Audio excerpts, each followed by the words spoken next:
So I'd like to welcome to the stage the president of the Stuart Foundation, Jonathan Raymond. And Jonathan will be joined by three folks. Leyda Garcia, who's the president of the UCLA Community School.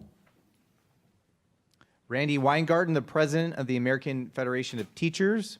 And Dr. Stephen Webb, superintendent for Vancouver Public Schools in Vancouver, Washington. Please join me in welcoming our panel.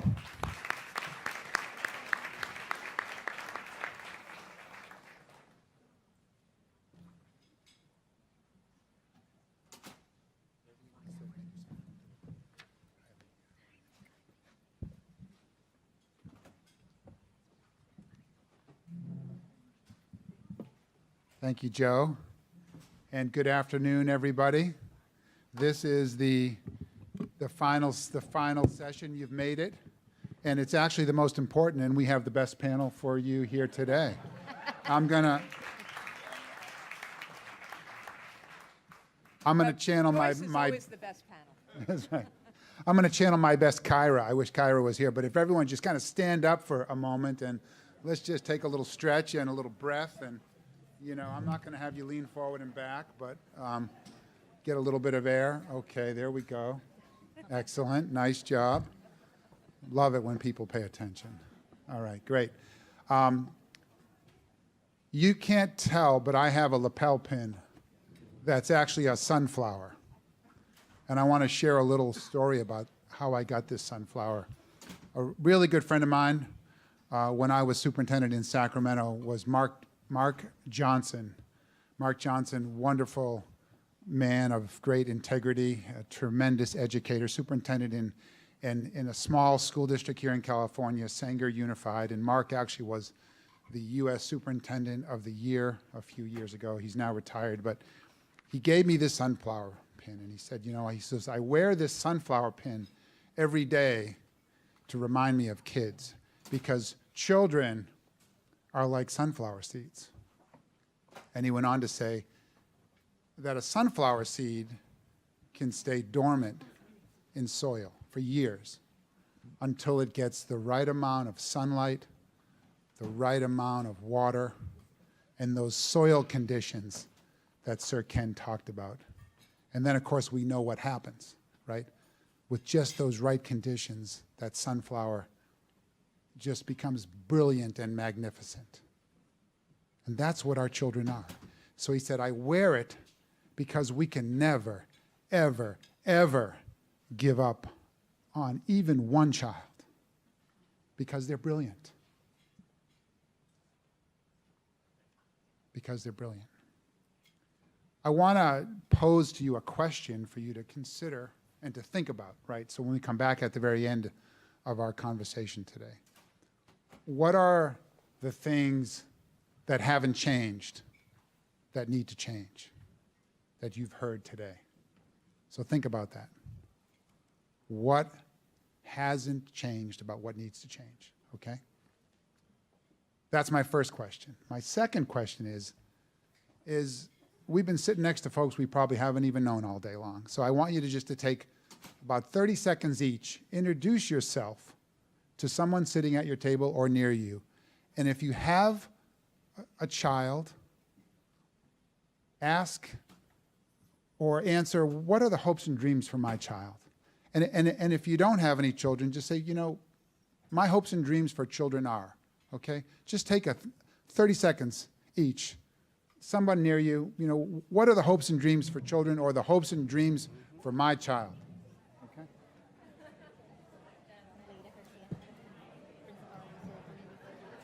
do have children, about 1,007 more children. Yeah, I think similar to this.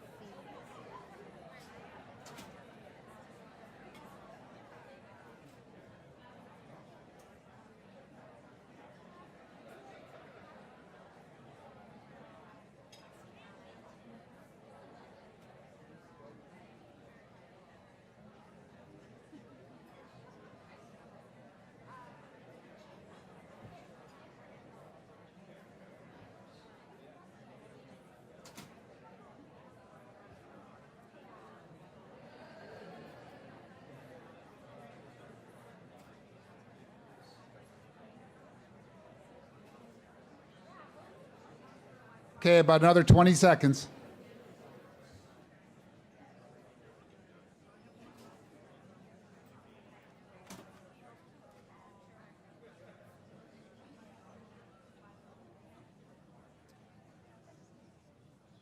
Okay, who wants to share?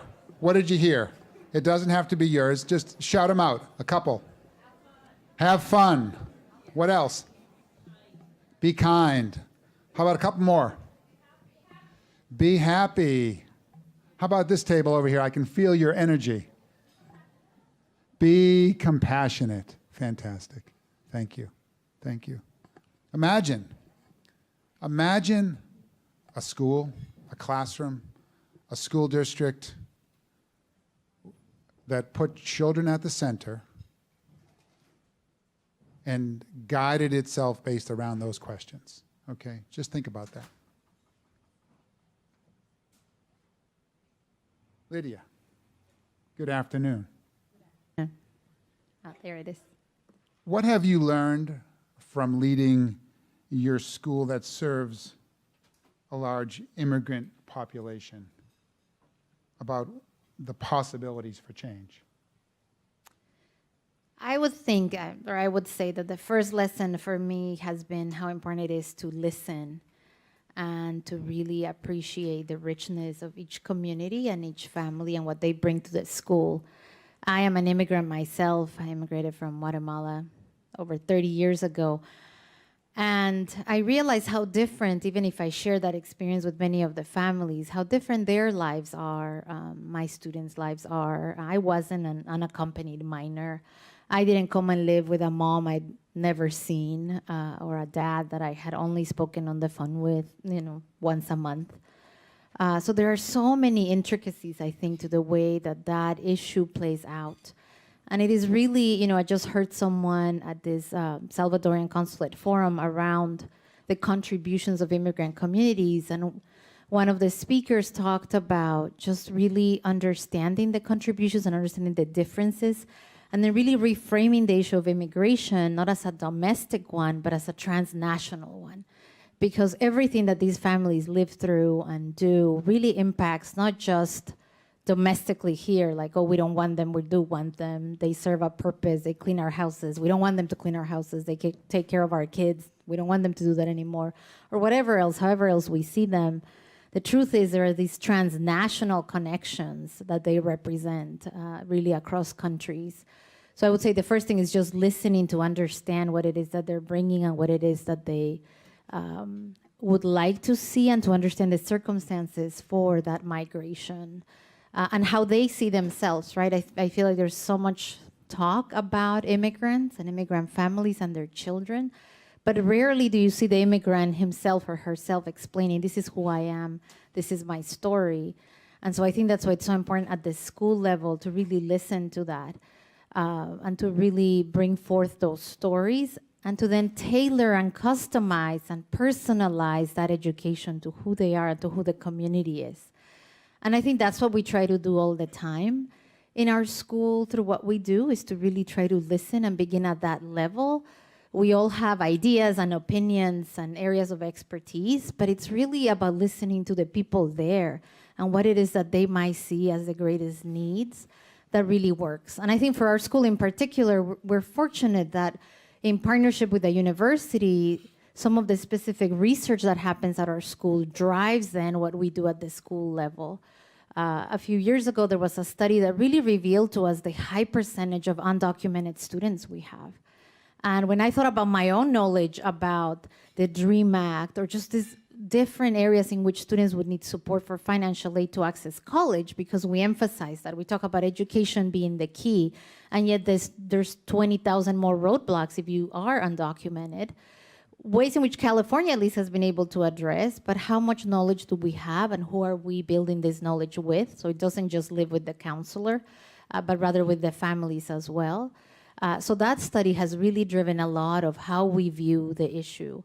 I think another one specifically to our immigrant population was a study around newcomers, especially unaccompanied minors, and their socio-emotional needs and how they were experiencing our school.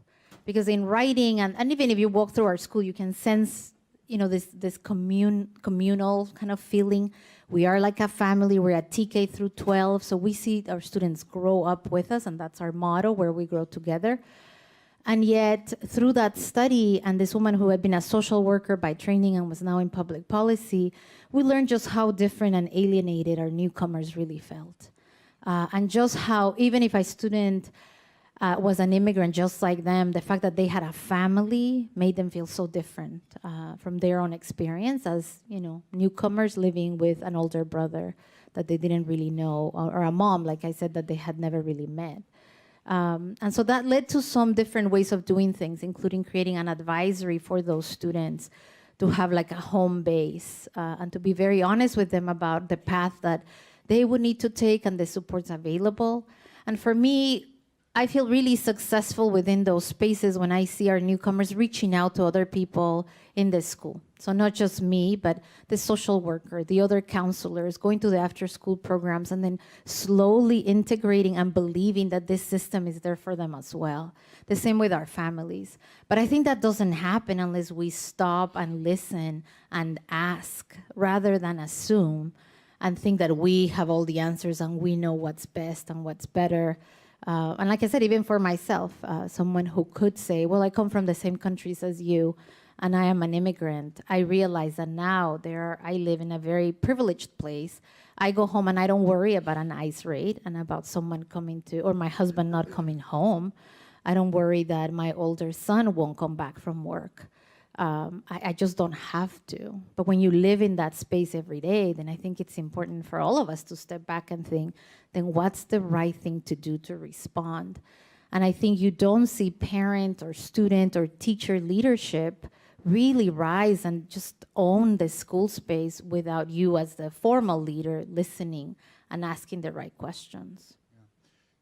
Thank you. And I just want to follow up a little bit, because this is the time of day in the session where we get a little bit micro, right? Where we're offering ideas and solutions and things that our guests can take back with them. So take it out of your school and your system. How would that apply to another school or even another school system? So again, I think as the formal leader, I think you do have a lot of opportunities. I mean, whatever space you are in the educational process, there are opportunities for you to rethink how you approach the problem solving, and whether you're including the people that you're trying to support and help in that process. And so I think that concept alone applies to anything that you would want to do. We try and we engage in using improvement science tools. And I think one of the biggest lessons from that for me has been, what is the problem? And are you really defining the right problem? And is that what your audience believes is the problem? And until you identify that, you're just engaging in coming up with solutions that, again, you might think are great, but really have no basis and no evidence. And I think it's important to think that, this is a micro way of looking at it, and it's one small system. But the truth is, that is the only way to change anything, is to go to the source and to really engage the people who are living and dealing with the situation. I think our school is able now to share some of that learning. We're in a co-located site with 6 schools, 4,000 students total. We have 1,007, so we're like a quarter of that. But it's great. I've had students, leaders, parents start training other staffs on our campus about becoming a sanctuary school, and really teaching others about what it's like for them in that community and what the community really needs. And even though, our schools are going through WASC and other things, students and parents are saying, of course, we know that's important. We want our high school diplomas to really count. But we also want to feel really safe at the school and make sure that everyone knows where we are and what it's like here, as some of us head home. So again, I think that concept can apply. Great, thank you, thank you. I want to move over to you, Randi, and again, welcome. And can you share with us some stories and examples that point to the power of community and labor school partnerships that have really supported student learning? Yes, I can. We are putting this book out next week, which has a lot of them in it. It's called Big Bet on Educator-Led Collaborations and Solutions. The reason I say that is because normally we don't actually do a compendium of things that we have funded through our own innovation fund. And we both in this book talk about the successes and the failures. And what we've seen, so I can go through a bunch of examples, but like I can go through ABC School District, Meriden, Connecticut. I could go through a bunch of different examples. The school that Steve Barr and I started in New York, which we were both in New York yesterday for a renewal application meeting with the SUNY Charter Association, and we're here today. But this is, if I may, I want to just follow up and build on what Kedja just said, which is that what we see in terms of successful places and successful community labor partnerships is what happens when you have a failure and how you get back up and how you engage. Because we're in a moment right now where everybody is really stressed. You know, there was a temporary euphoria, I think, on Tuesday, but this is a very different moment than a few years ago, where we were talking about how to actually deal with white privilege, how to actually engage in equity. Now we are actually fighting issues of fear-mongering and race baiting, and fighting in many schools that my members are in, the same issues of kids being absolutely petrified about whether or not their parents will be home, or whether they're going to be picked up, or any number of things, including trans kids and bathroom issues, and LGBTQ kids, and black kids, and Latino kids, and a white kid who's not a Trump supporter. I mean, it is just goes on and on. So I think what we've learned is that these community educator partnerships, whether you want to call them community labor partnerships, community educator partnerships, these are absolutely vital right now.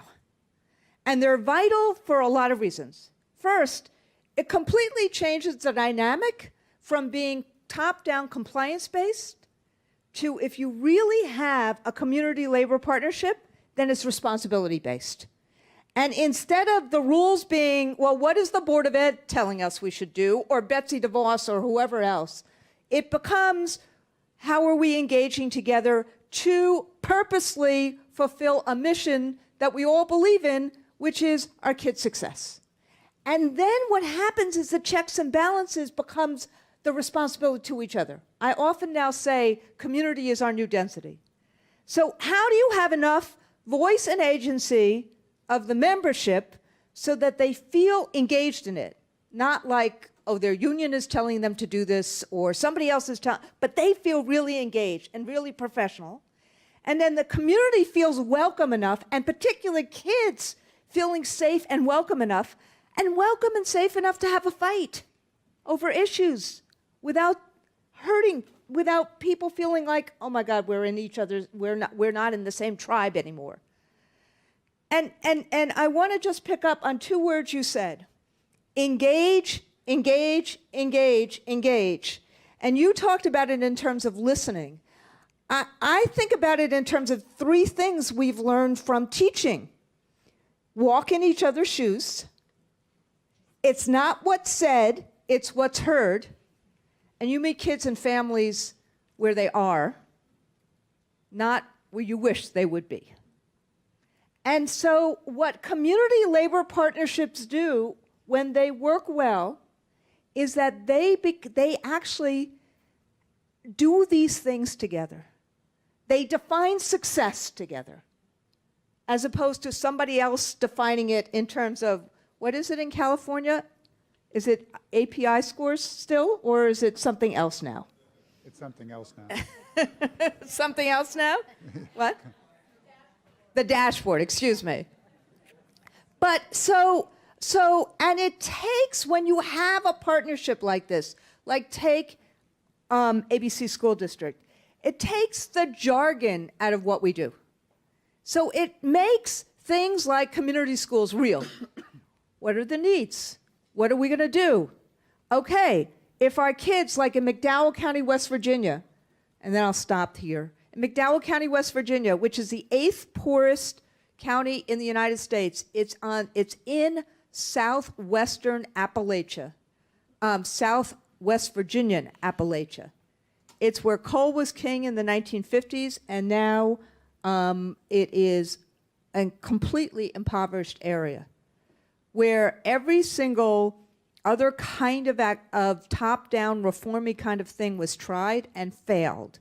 And so the then governor's wife asked us, the union, to take it over.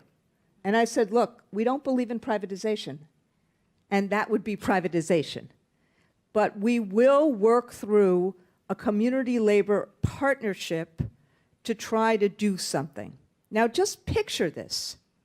The two people that did this work is an African-American minister, Leah Daughtry, and a gay, Jewish, short, loud labor leader from New York City in southwestern West Virginia. 6 years later, 150 partners later, the graduation rates have gone up double digits. Pregnancy rates are down. Opioid addiction rates are down. But that's not what's successful to me. What's successful to me is when I see our kids come through a partnership that we have with AT&T, who fund us going to Charleston for a week and to Washington, D.C. for a week. And every single one of the kids that have been in this mentorship program have graduated from high school. They're going to college, the Army, or into some vocational training. And they look at you now, and they look you right in the eyes, and they are seizing their lives and feeling like they have a life ahead of them. And their parents are as proud of it, and their grandparents are as proud of it as they are. That, to me, is a successful community labor partnership.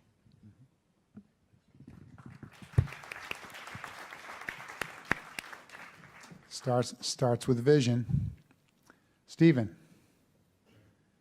how have you helped to broaden the conversation and to work with your community to really think about the purpose of education? And can you give us some examples that not only from what you've learned in Vancouver, but how that could apply to other school systems? Sure. Well, good afternoon. Thank you for hanging on, all of you equity and excellence for all warriors in the House. Let me frame some context here first and foremost. I want to craft a hopeful narrative, a hopeful vision for public education and children in America. There is transformational work that is happening all across this country that fundamentally is transforming student trajectories by leveraging relationships and partnerships in such a way that remove barriers to student success in classrooms, in schools, and in community. In fact, we can see the great good work that's happening in New York City, Oakland, Grand Rapids, Baltimore City, and in Washington State, Highline, Tacoma, and Vancouver Public Schools. That's America's Vancouver, right across the river from Portland, Oregon. We serve 24,000 students in 37 schools. In 2007, 2008, we engaged our community in a visioning, futuring process to reimagine schools of the future. Part of what we were confronted with from a contextual context or contextual frame is rapid urbanization of what has historically been a suburban school system. So I invite you to think a little bit about your own community and see if any of these data points resonate. 45% of our students today are children of color, double over the past 2 decades. 25% of our students come from homes where a language other than English is spoken, double over the past 2 decades. In fact, we serve over 92 different languages in Vancouver Public Schools. 14% of our students are second language learners. And we've seen a significant increase in students that qualify for subsidized meals, double over the past decade, peaking at nearly 60% 3 years ago. So our community engaged in a conversation about what do we need to do differently? How do we think about the work of schools and community together? And it really does take a village, schools, families, and community interacting as partners to strengthen opportunities for kids to learn and grow. Listen, all kids have 3 universal needs: to feel safe and secure, to feel loved and a sense of belonging, and to feel competent and capable. This is Maslow's hierarchy of needs. This is simple stuff. If a child is hungry, it impacts their ability to learn. If a child does not know where they are sleeping tonight, it will impact their ability to learn. And when we think of our community schools efforts that we launched in 2008, we now have 18 family community resource centers, a whole systems approach, a whole community approach to thinking about removing barriers to student success, not just in classrooms, but in homes and in community. Listen, friends, our good friend Pedro always says poverty is not a learning disability, but it does present real barriers to too many children in our schools and in our country. And so what we've done is we've gone unapologetically outside of our lane. We offer mental health services in our schools, healthcare services, vision services, dental services, nutrition and food supports, job training and education services. It's really fundamentally about building assets in children and families and community as a way of getting more kids across the finish line. I want to share some data with you that I think speaks to the power of this whole systems, whole community, whole child approach. Since 2010, we've realized the following positive gains: a 21-point increase in early kindergarten literacy, a 20-point decrease in third grade English language literacy gap. These are our most challenging learners in our schools. A 30% decrease in middle school DNF rates, and a 40% decrease in DNF rates in our high schools. 120% increase in middle school honors course enrollments, and a 200% increase in students of poverty enrolled in IB and AB classes. This is about access and opportunity. 57% of recent graduates were enrolled in dual credit courses while in high school. We've seen a 70% increase in SAT, ACT test takers, with a composite score increase on the SAT improved by 40 points. That's inverse the national trend, right? As you increase access, what we typically see is declining results on the composite score. And what we're most proud of is an 18-point gain since 2010 in our on-time graduation rate, from 64% to 82%, with African American students and Latino students making the greatest gain. Now, we have work to do, but fundamentally, this is about resourcing and aligning supports in such a way that create the opportunities to set young people up for success in our classrooms and in schools and in neighborhoods. Great, thank you, thank you. How about questions? We must have some questions. Come on up.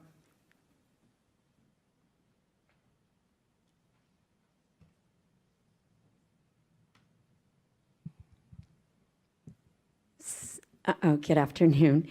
So I've been grappling with this one issue really for several years now, and it's a little uncomfortable to ask it maybe in this room, about how the charter movement and the traditional public schools, how do we all move forward in this transformation where, kids, I know everybody, they're in their heart, that's what they want, the best for kids.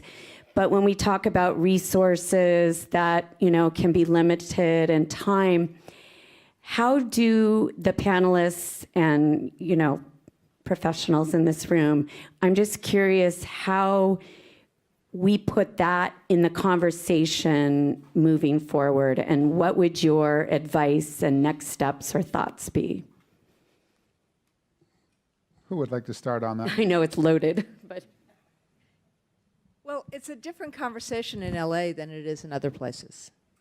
And so it's a different conversation here. The people would be shocked to know that Al Shanker, one of my predecessors, was one of the people who thought about charters and pushed the idea of charters many decades ago. And he did it during a period of time that, there was tremendous compliance through very kind of bureaucratic structures, let me just say it that way. And his vision was to have parents and teachers work together to outside of that main system to try things like small schools, like performance-based consortiums, like so many of the other ideas, and to see if something would work, then to bring it, basically a research-based idea, saying if it works, bring it into the mainstream. Let it be an incubator.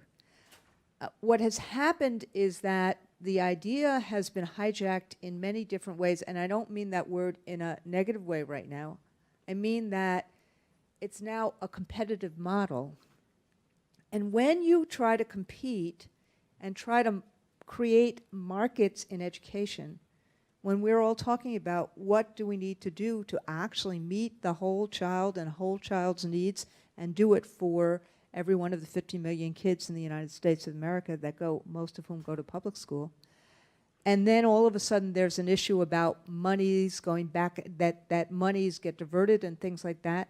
It has become a very, very dicey conversation. And when there's that kind of competition, as opposed to how do you create a way that you help all schools become good schools. And in the last panel, and I completely agree with one of the panelists that said, good schools make good communities. And when you see the closure of schools, you see communities that don't have neighborhood public schools, when you see that hub of a neighborhood goes bye-bye, when you have a Secretary of Education that doesn't seem to care about accountability or transparency, and on and on and on, and just wants to and seems to care or believe that choice, private school choice, is the be-all and the end-all, you start having a terrible conversation and debate about this, particularly in light of austerity in 34 states, spending less on education today than before, where their needs are greater. So I don't mean to make news here. There needs to be the people who believe in public schooling on the charter side and on the traditional public side. If we really should, it is incumbent on us to find a way to get together and try to create a way of resolving this. Because if we don't, there are so many greater forces at us right now that are undermining democracy, undermining equity, undermining justice, undermining rights, undermining opportunity, undermining freedom, that I do think it's incumbent on us. I don't know the path in LA, but I do think it is incumbent on us to try to figure out some of these issues. Yeah. Any others? Yeah, I would add decades of research demonstrate the correlational relationship between poverty and student achievement in schools, classrooms. But yet, as a nation, we have a tendency from a public policy perspective always to treat symptoms rather than get at root cause. I see some heads nodding. Amen? Amen. Friends, we need high-quality neighborhood schools. We need the village to rally around every child.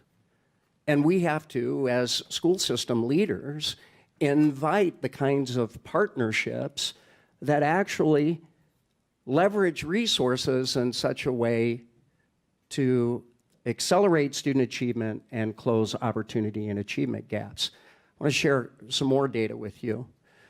Our community schools work, since we scaled in 2008, the number of partnerships that we have in Vancouver supporting our community schools initiative has grown from 22 to 750.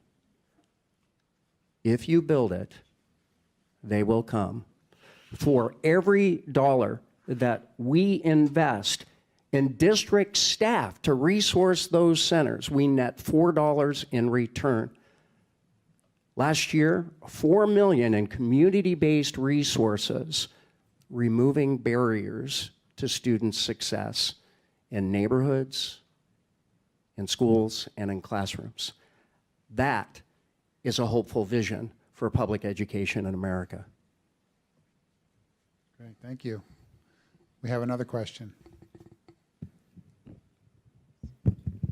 Ingrid Gannell, United Teachers Los Angeles. So I have to say this has been a very spectacular day. I'm not looking forward to my commute home. But I just want to say I'm frustrated that not a single classroom teacher was on any panel.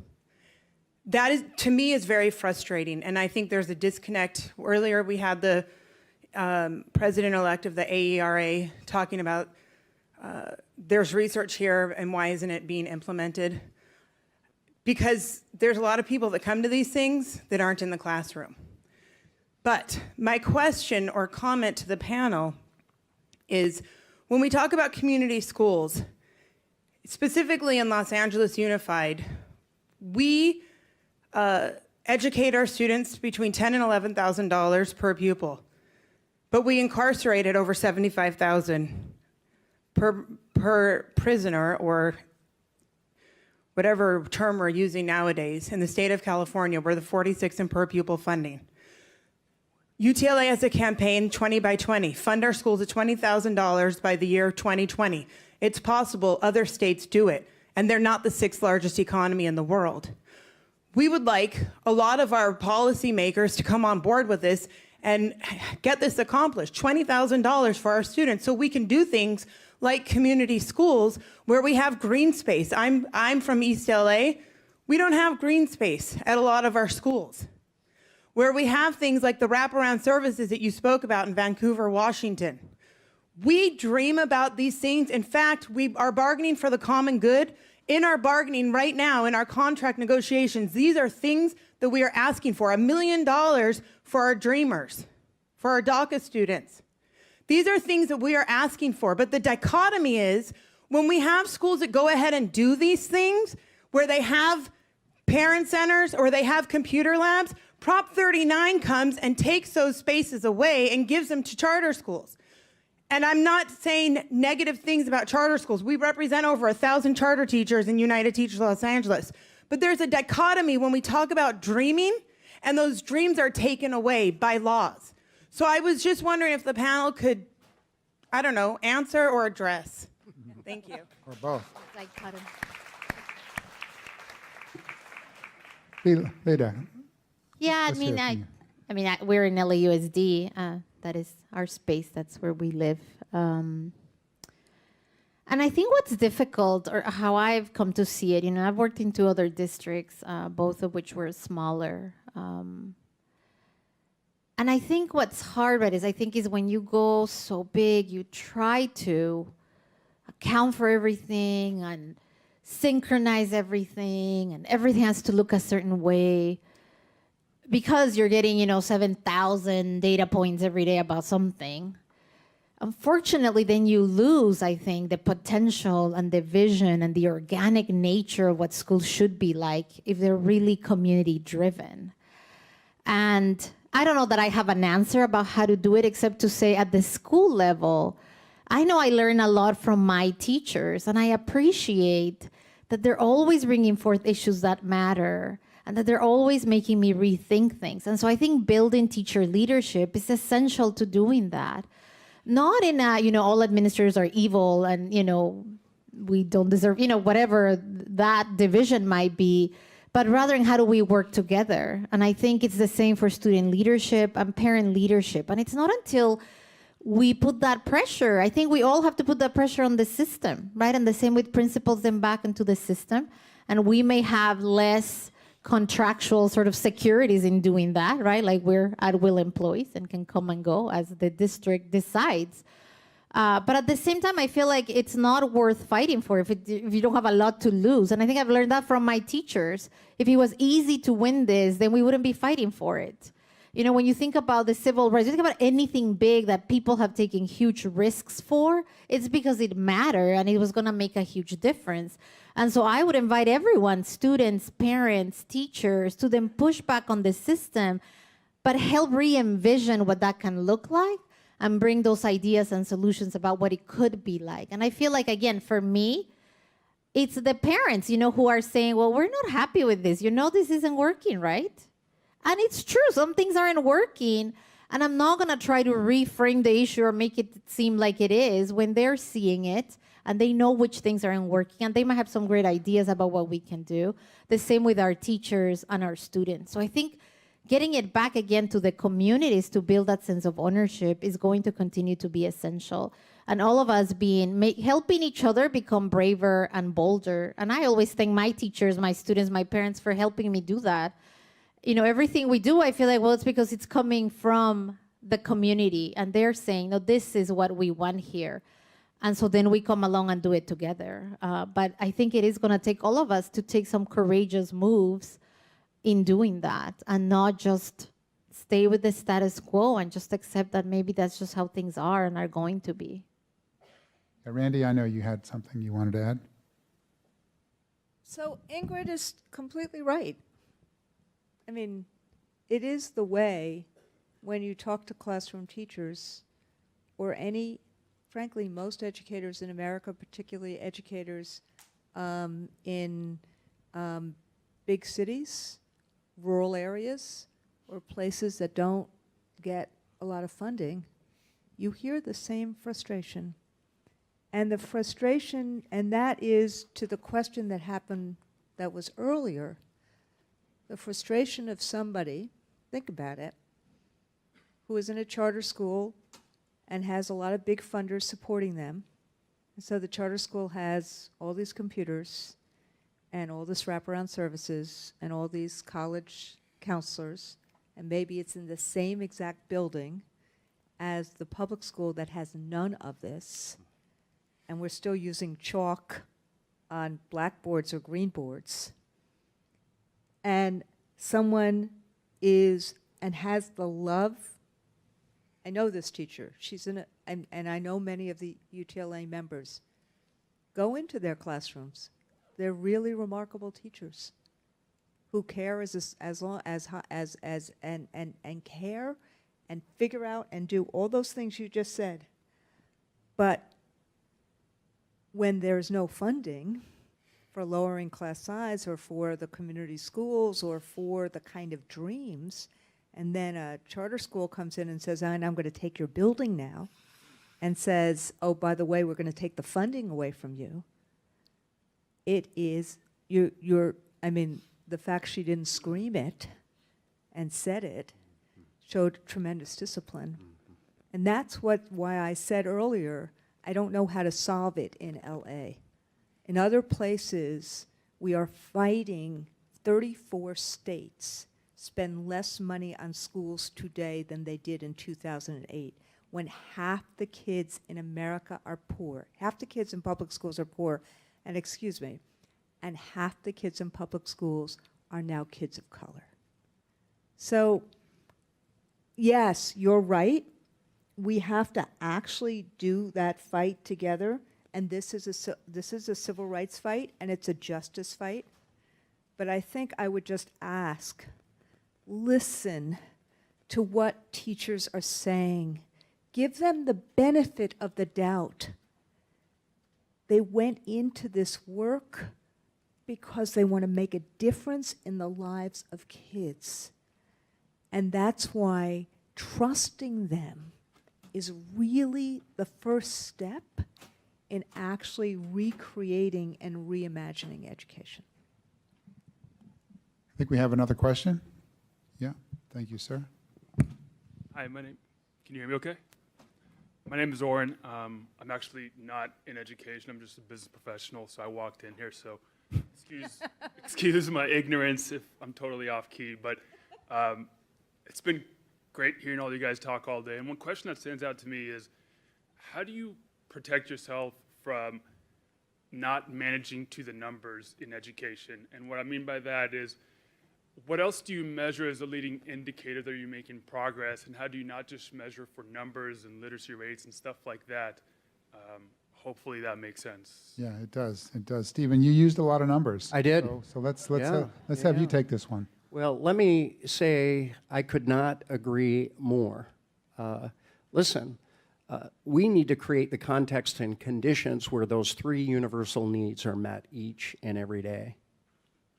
I have a son who is a fifth grader, who was adopted from the Congo, and he has a learning disability. And I have hopes and dreams and aspirations for him, just like every parent for their children. So when we look at these kinds of leading indicators, we track 24 student learning key performance indicators that are broader and more bolder, in my opinion, of student engagement, student success, and student achievement. Some of those, of course, are lagging indicators like on-time graduation rates. But we know that if we track the degree of engagement as self-reported by students, we'll have some sense of correlating that with the kinds of observations that are happening with principals and central office administrators as part of our walkthrough exercises. But at the end of the day, kids need to enjoy and love learning. And we have to create the kinds of learning experiences that fundamentally get at these sort of future-ready skills, right? This notion of creativity and collaboration and critical thinking and communication and citizenship. So it isn't just the results that we've achieved through community schools, it's looking at an entire system and all of the kinds of inputs that really get at the kinds of outcomes that we can achieve together. Yeah, great. I think I see a question over here. Thank you. Thanks. So I had a question. Throughout the conference, we've talked a lot about the community schools, the notion of partnering with organizations in the community to improve not just the academic outcomes of students, but the health and emotional and mental well-being, from maybe helping them find jobs to addressing their immigration status to providing vision and dental care and partnering with these outside agencies to do that in a space where we don't have, with shrinking funds where maybe our schools, can't do that themselves. But my question is what do we do then when some of these partnering organizations, the community-based organizations, when maybe they change or shift, or their grant funds end, and the programs that maybe were there go away or shift? Is that something you've seen as a problem? Is there a way to make sure that when maybe that leader in the school moves on who was dedicated to these things, or that organization changes its mission or has different funding, how do we continue to make sure that that schools are a place that does this kind of work, I guess. Yeah, in Vancouver, we talk a lot about going slow to go fast. So it's about thinking tactically and strategically as you scale this work, not just internally, but with your external partners, because transitions occur, funding sunsets. So how do we sustain the work in such a way that isn't necessarily about a service provider or a revenue stream, but it's the kind of supports and outcomes we want to achieve, and we're constantly curating those kinds of relationships and partnerships in such a way that enables us to grow thoughtfully and strategically and methodically.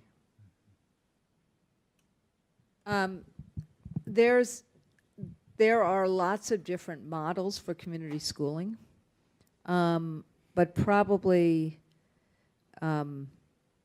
most important is the kind of what do families, kids need in a school, and how do you radiate out from that? And the partnerships can change a lot, and the funding issues are real, and all of that is real. But what I experienced this year was when when the Trump administration attempted to cut $9 billion out of, basically cut Title II, Title IV out of schools this year, because there are so many community school networks around the country, I saw people get together to fight that together more than I've ever seen before. That people are actually seeing that safety of kids and well-being first and foremost is really important before they're just saying, okay, how is this going to help my bottom line? But, you know,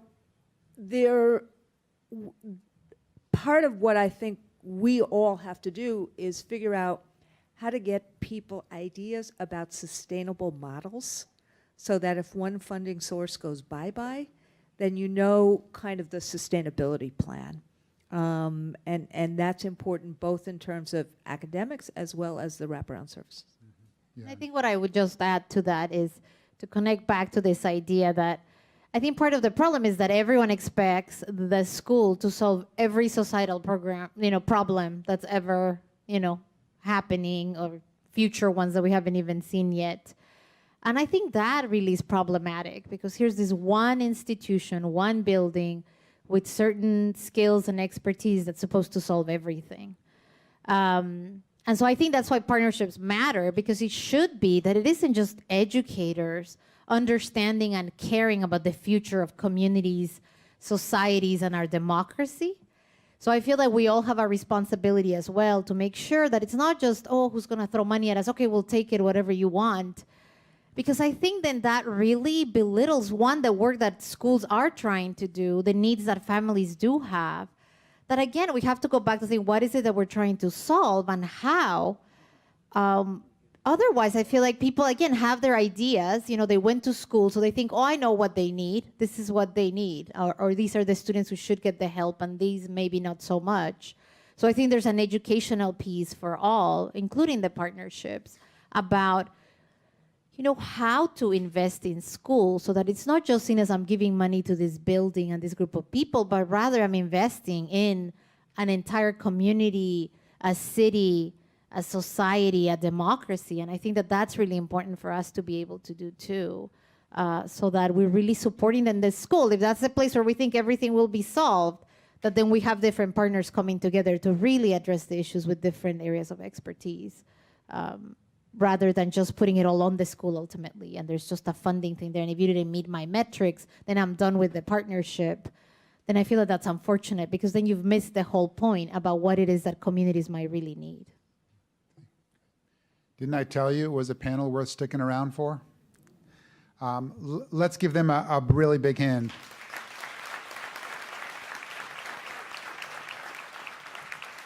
And as I turn it back to Pedro to close us out, I want to get back to that question I asked you a little bit earlier about what you might have heard today about those things that that haven't changed that really need to change, right?